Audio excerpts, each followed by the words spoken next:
Hello everyone, स्वागत है आप सभी का इस प्यारे से online providing portal star tutorial by Deepak Vishwakarma. हम लोग प्रकाश का परावर्तन चैप्टर स्टार्ट किए थे, जिसमें 4 वीडियो लेक्चर 4 पार्ट आपके कंप्लीट कर दिए गए हैं। पार्ट 5 आज स्टार्ट किया जा रहा है। इस सीरीज का पार्ट 5 स्टार्ट किया जा रहा है। इसमें हम लोग पढ़ने वाले हैं दर्पण के बारे में।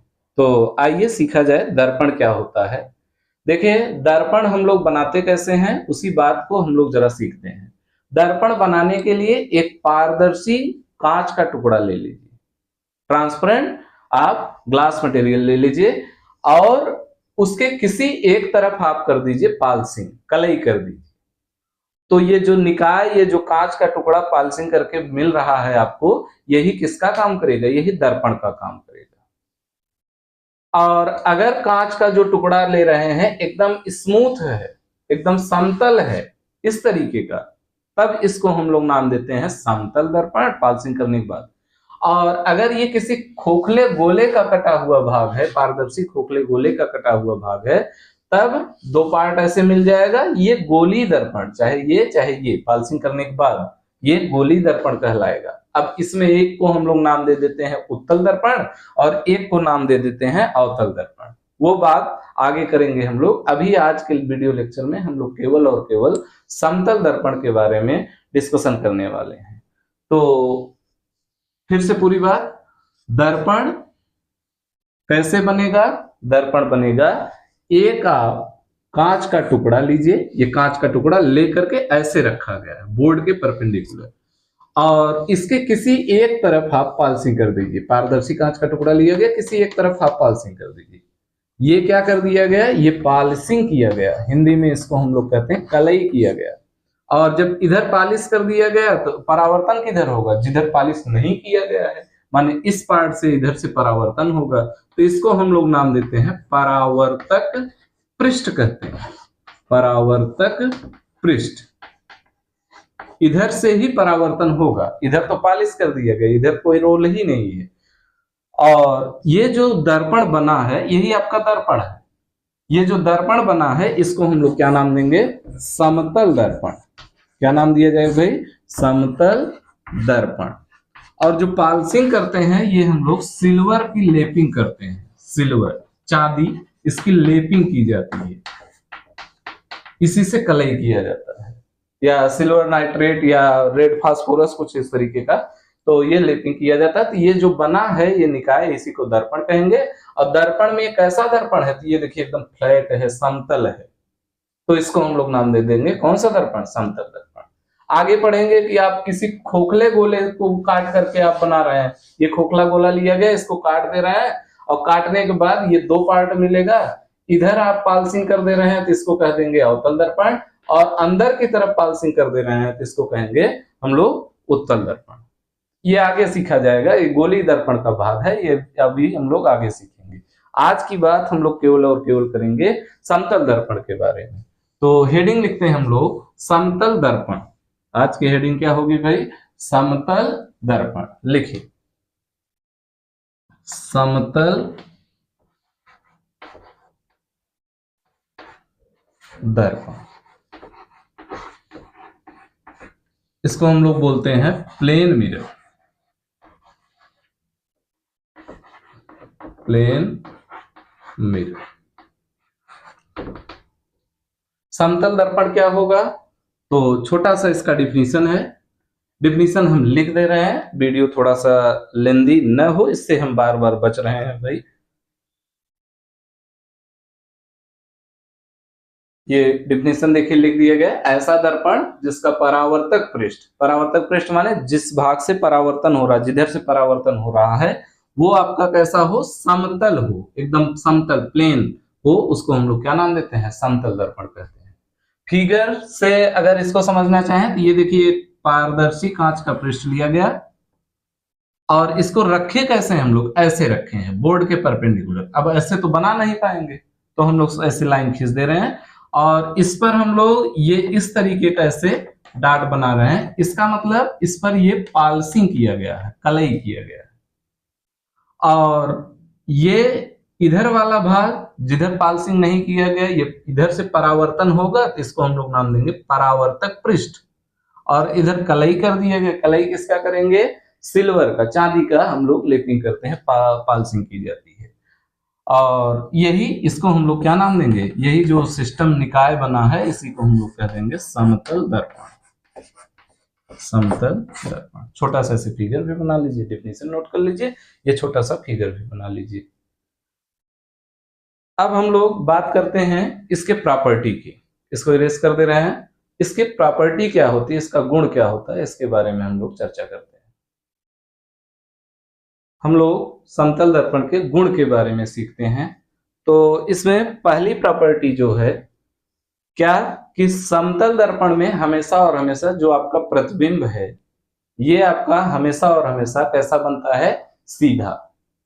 और सीधा प्रतिबिंब हमेशा और हमेशा कैसा होता है? आभासी होता है। तो पहली प्रॉपर्टी इसकी हम क्या बताएंगे? समतल दर्पण में प्रतिबिंब सदैव सदैव आभासी व सीधा होता है। समतल दर्पण में हमेशा और हमेशा प्रतिबिंब कैसा बनता है? सीधा बनता है। और सीधा प्रतिबिंब हमेशा और हमेशा कैसा होता है? आभासी होता है। ये पहला पॉइंट आप नोट करिए। दूसरा,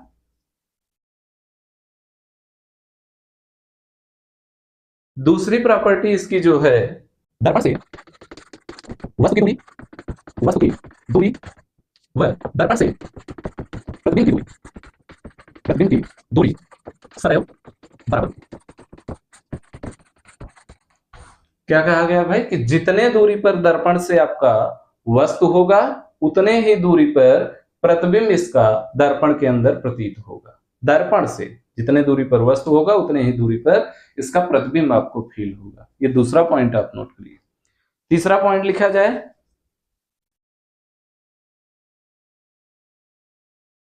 तीसरा पॉइंट इसका हम लोग नोट डाउन करते हैं, वस्तु की ऊंचाई, वस्तु की लंबाई व प्रतिबिंब की लंबाई, प्रतिबिंब की लंबाई सदैव बराबर होती है। बाकी ऊपर का सदैव बराबर होती है। नोट करिए। चौथा पॉइंट लिखते हैं। चौथा पॉइंट इसका है समतल दर्पण की, चौथा बड़ा इंपॉर्टेंट पॉइंट है भाई, समतल दर्पण की फोकस दूरी व वक्रता त्रिज्या अनंत होती है। ये चौथा पॉइंट नोट करिए जरा।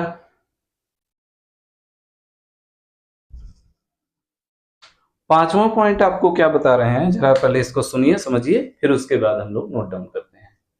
कि किसी व्यक्ति को अपना पूरा प्रतिबिंब देखने के लिए ज्यादा से ज्यादा जितना बड़ा हो सके उतना बड़ा दर्पण यूज करिए। लेकिन यहां हम बात कर रहे हैं कम से कम कितने में किसी व्यक्ति का पूरा पूरा प्रतिबिंब दिख जाए। कम से कम छोटा सा छोटा कितना बड़ा दर्पण दिया जाए, समतल दर्पण दिया जाए। तो इसका जवाब आप याद कर लीजिए कि जितना बड़ा व्यक्ति है उसके आधे लंबाई का दर्पण लीजिए। ये कम से कम लंबाई की बात कर रहे हैं। ज्यादा से ज्यादा आप एकदम फ्री हैं, स्वतंत्र हैं, जितना बड़ा हो सके उतना बड़ा शीशा यूज करिए, समतल दर्पण। लेकिन हम कम से कम की बात कर रहे हैं, minimum required length of the mirror. तो पांचवा पॉइंट आपको, इसको भी हम लोग दर्पण की प्रॉपर्टी में ही काउंट कर ले रहे हैं। क्या? किसी व्यक्ति को अपना पूरा देखने के लिए, पूरा प्रतिबिंब देखने के लिए उसे कम से कम अपने लंबाई के आधे लंबाई का समतल दर्पण प्रयोग करना चाहिए। कम से कम कितना बड़ा समतल दर्पण प्रयोग करना चाहिए? तो उसकी लंबाई का आधा जो दर्पण होगा उसको, जैसे किसी की लंबाई है अगर मान लीजिए 10 फीट, कोई व्यक्ति है 10 फीट का, उसको कम से कम कितना बड़ा प्रतिबिंब यूज करना, कितना बड़ा समतल दर्पण यूज करना चाहिए? उसे कम से कम 5 फीट का शीशा यूज करना चाहिए, समतल दर्पण यूज करना चाहिए। एक बार पूरी बातों को समराइज करते हैं, ये नोट हो गया होगा। पूरी बातों को समराइज करते हैं। समतल दर्पण क्या है? समतल दर्पण एक निकाय है जो हम लोग पारदर्शी समतल कांच के पृष्ठ पर कलई करके बनाते हैं, प्राप्त करते हैं, ये समतल दर्पण है। इसकी प्रॉपर्टी क्या है? प्रॉपर्टी इसका बताया गया कि देखिए इसकी फोकस दूरी, वक्रता, त्रिज्या अनंत होती है। समतल दर्पण में हमेशा और हमेशा वास्तविक सीधा प्रतिबिंब बनता है, और जितने दूरी पर, ये मान लीजिए समतल दर्पण है, जितने दूरी पर कोई वस्तु है उतनी ही दूरी पर दर्पण में प्रतिबिंब हमको प्रतीत होगा। और अब इसके बाद बताया गया कि जितना बड़ा कोई वस्तु है उतना बड़ा इसका प्रतिबिंब हमको प्राप्त होगा। और ये पांचवा पॉइंट क्या बताया गया कि किसी व्यक्ति को अपनी पूरी प्रतिबिंब देखने के लिए उसे कम से कम अपनी लंबाई के आधे लंबाई के दर्पण यूज करना चाहिए। तो यहां तक आप बातें तैयार करिए, यहां तक जो मैटर आपको दिया गया इसको तैयार करिए। बाकी चीजें हम लोग नेक्स्ट वीडियो लेक्चर में यानी कि पार्ट 6 में पढ़ते हैं, गोलीय दर्पण के बारे में, और एक पॉइंट और लैटरल इन्वर्जन के बारे में। तो बाकी चीजें नेक्स्ट वीडियो लेक्चर में। आप हमारे वीडियो को थोड़ा सा सपोर्ट करिए, कमेंट करिए जहां गलती हो रही है, जहां त्रुटियां हैं या और भी चीजें है वो जो आप प्रोवाइड करिए, हम इस वीडियो लेक्चर को और अच्छा बना सकें। तो आज के लिए इतना ही। धन्यवाद। Thank you.